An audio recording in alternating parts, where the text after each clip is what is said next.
Maksud komunisme ialah suatu fahaman politik yang menjadikan ekonomi dan barang pengguna menjadi milik negara. Komunisme diasaskan oleh Karl Marx dan disebarkan oleh China dan Indonesia sejak tahun 1920-an.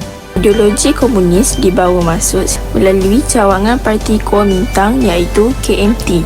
Cawangan KMT ditubuhkan hampir setiap bandar di negeri-negeri Melayu pada tahun 1924, antaranya di Muar, Melaka, Seremban, Kelang, Kuala Lumpur dan Sungai Petani. Selain daripada Parti Kuomintang, terdapat pertubuhan lain yang menyebarkan kefahaman komunis ini, iaitu Main School.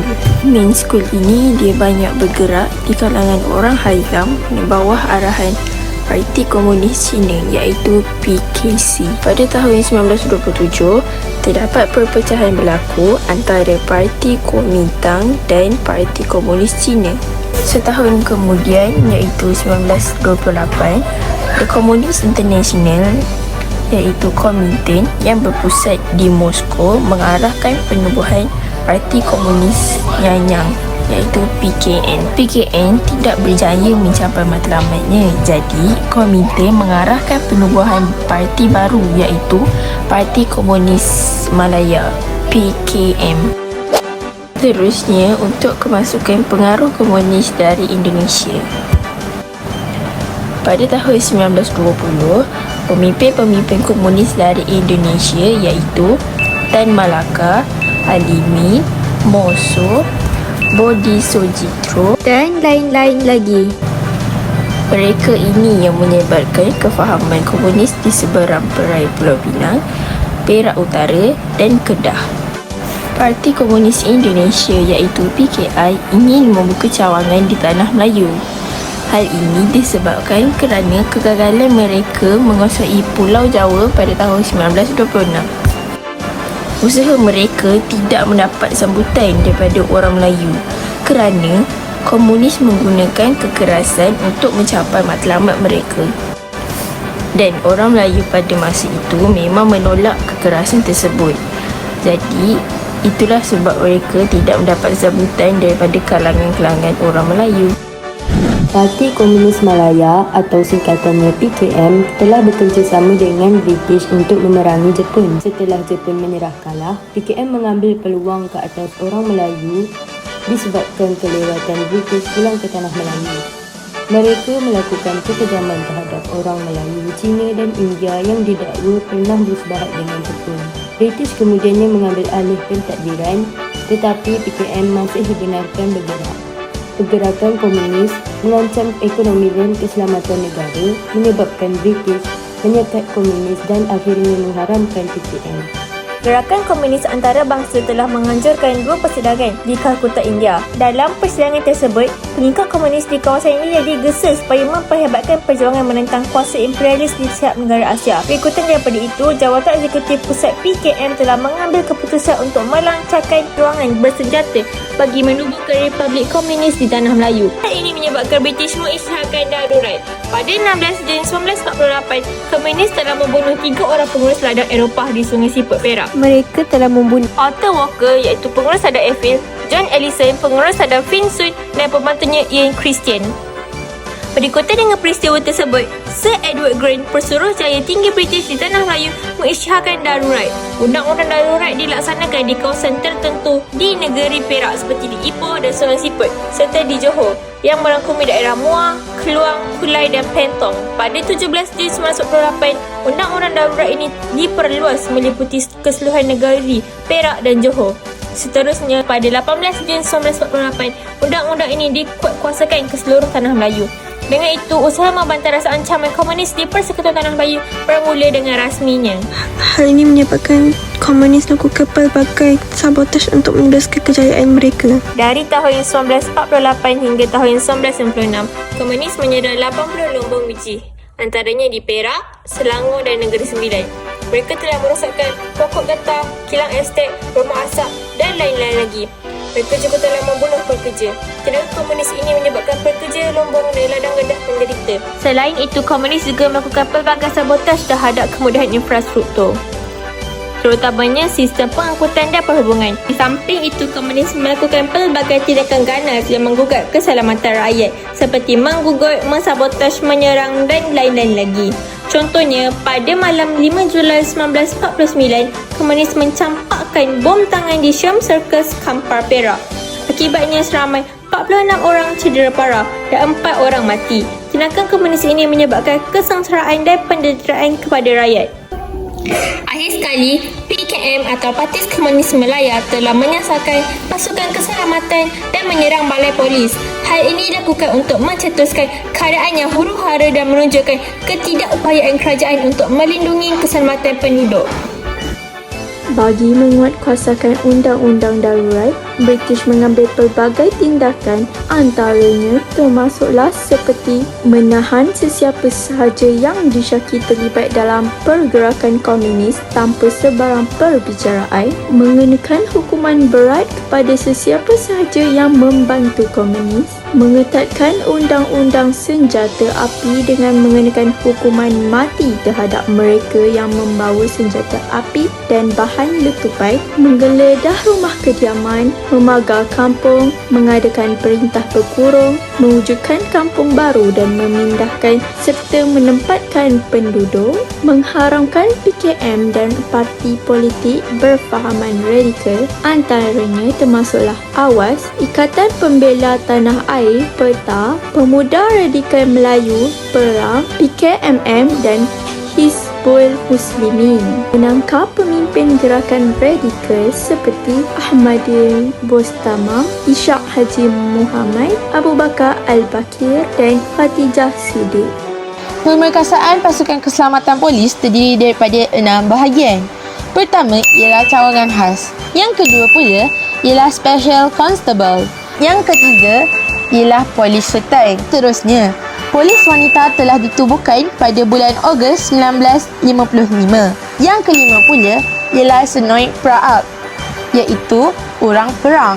Dan akhir sekali, pada bulan Disember 1948, terdapat seramai 17,000 orang anggota Auxiliary Police AP di seluruh Persekutuan Tanah Melayu. Pasukan tentera terbagi kepada 3. Yang pertama, Askar Melayu, yang kedua, Askar Commonwealth dan yang ketiga, Sarawak Rangers. Pasukan Askar Melayu ini ditubuhkan pada tahun 1933 dan ditugaskan untuk membantu polis di dalam hutan. Askar Commonwealth terdiri daripada 25,000 askar Britain, 10,000 askar Gurkha, 1 batalion askar Afrika dan 1 batalion askar Fiji. Dan akhir sekali, Sarawak Ranger. Sarawak Ranger ini terdiri daripada orang Iban dan tugasnya menjejaki persembunyian komunis di dalam hutan. Pada 6 September 1949, Sir Henry Rooney mengisytiharkan pengampunan kepada komunis supaya menyerah diri. Setiap hari, Radio Malaya menyiarkan syarat tawaran pengampunan dan poster juga ditampal di merata-rata tempat. Penyebaran risalah dilakukan dalam pelbagai cara, termasuklah melalui pengangkutan udara. Sebanyak 40 juta risalah dan 12 juta pas pengampunan diedarkan dalam bahasa Cina, Melayu dan Tamil. Iklan dan wayang gambar juga digunakan untuk membantu penduduk memujuk anggota komunis supaya menyerah diri. Pada 22 Disember 1949, Majlis Perundangan Persekutuan mengisytiharkan kempen Bulan Rakyat Melawan Penjahat. Penduduk berbilang kaum disuruh mendaftarkan diri secara sukarela dengan pihak berkuasa. Menjelang bulan Mac 1950, jumlah sukarelawan telah mencecah ke angka 435,905 orang. Sukarelawan ini terdiri daripada penduduk lelaki dan wanita daripada pelbagai sektor termasuklah golongan profesional. Kempen tersebut berjaya melibatkan rakyat berbilang kaum yang bekerjasama menentang komunis serta menggalakkan interaksi dan mengeratkan hubungan antara kaum. Perang Saraf, rancangan yang dilaksanakan oleh British untuk menghapuskan komunis melalui usaha memenangi hati dan fikiran rakyat. Mengadakan lawatan, mengadakan pilihan raya majlis perpandaran, menawarkan hadiah wang tunai, Hadiah wang tunai turut ditawarkan kepada penduduk yang dapat menangkap atau memberikan maklumat tentang gerila komunis memenangi kepercayaan orang asli. Templar berusaha mendapatkan kepercayaan orang asli supaya mereka menyokong kerajaan menghapuskan komunis, memajukan perkhidmatan penerangan. Kerajaan memajukan perkhidmatan penerangan untuk mendapatkan sokongan penduduk tempatan, memperkenalkan kawasan hitam dan kawasan putih. Kerajaan memperkenalkan konsep kawasan hitam dan kawasan putih. Kawasan hitam ialah kawasan kegiatan komunis yang aktif dan dikenakan perintah berkurung. Kawasan putih, kawasan yang diisytiharkan bebas daripada ancaman komunis. Melonggarkan syarat kewarganegaraan. Melonggarkan syarat kewarganegaraan bagi menarik kaum bukan Melayu menjadi rakyat tanah Melayu. Kesan zaman darurat terhadap negara kita dari aspek politik. Pertama, peningkatan jumlah warga negara. Kerajaan telah melonggarkan syarat kewarganegaraan pada tahun 1952. Seramai 1.2 juta orang Cina dan 180,000 orang India menjadi warga negara Persekutuan Tanah Melayu. Kelonggaran syarat ini menunjukkan pengorbanan orang Melayu terhadap kaum lain bagi mewujudkan perpaduan rakyat. Penubuhan Malayan Chinese Association. Darurat mendorong Sir Henry Gurney mengambil langkah menawan hati penduduk Cina ke arah penubuhan parti politik berorientasikan tempatan.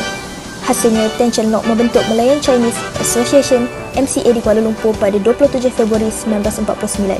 Pertubuhan ini meyakinkan British bahawa bukan semua orang Cina menyokong komunis serta bersedia berganding bahu dengan kerajaan memerangi komunis. Sehingga bulan Februari 1953, MCA mempunyai 250,000 orang ahli, membantu kerajaan dari segi kewangan dan menempatkan 500,000 orang penduduk semula ke kampung baru. Mempercepat kemerdekaan. British sedar pihaknya tidak boleh menamatkan darurat melalui strategi ketenteraan semata-mata. Darurat menjadi faktor yang mendorong British bersedia untuk mempercepat kemerdekaan Persekutuan Tanah Melayu. Penubuhan jawatan kuasa, hubungan antara kaum CLC meningkatkan kesedaran politik dalam kalangan pemimpin kaum bahawa mereka boleh berkongsi kepentingan dan hala tujuan sama melalui penubuhan Parti Perikatan UMNO MCA MIC. Kemenangan Parti Perikatan dalam pilihan raya umum 1955 memberi keyakinan kepada British bahawa Persekutuan Tanah Melayu dapat menewaskan komunis melalui perpaduan penduduk yang berbilang kaum. Dalam suasana inilah British memberikan kemerdekaan kepada Persekutuan Tanah Melayu. Dengan ini, PKM tidak mempunyai alasan untuk meneruskan perjuangannya.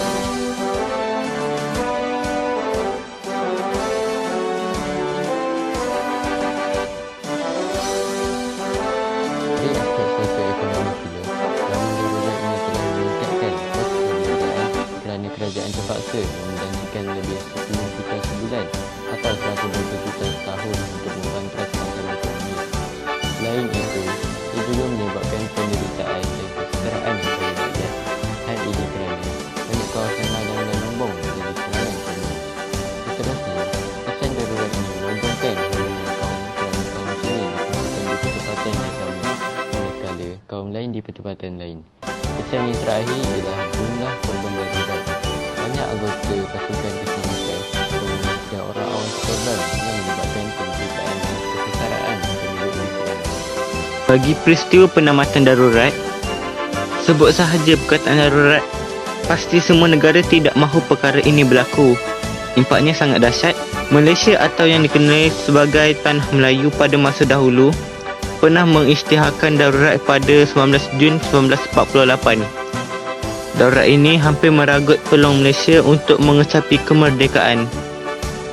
Pada tahun 1948, Sir Edward Grant telah mengisytiharkan darurat dan ia berterusan sehinggalah berakhir pada 1960. Darurat meninggalkan kesan dari aspek politik selain sosioekonomi. Darurat juga menyebabkan rakyat hidup dalam penderitaan. Tempoh darurat selama 12 tahun menyebabkan kesengsaraan dan kesulitan kepada penduduk tempatan. Tindakan komunis memusnahkan kemudahan asas serta menyerang penduduk dan anggota keselamatan, menyebabkan keadaan huru-hara di negara kita. Ketika itu, pelbagai usaha dilakukan oleh kerajaan untuk membantas komunis dan mengembalikan keamanan negara kita. Bagi menghargai keamanan yang dikecapi, kita perlulah bersama-sama mempertahankan negara daripada ancaman musuh.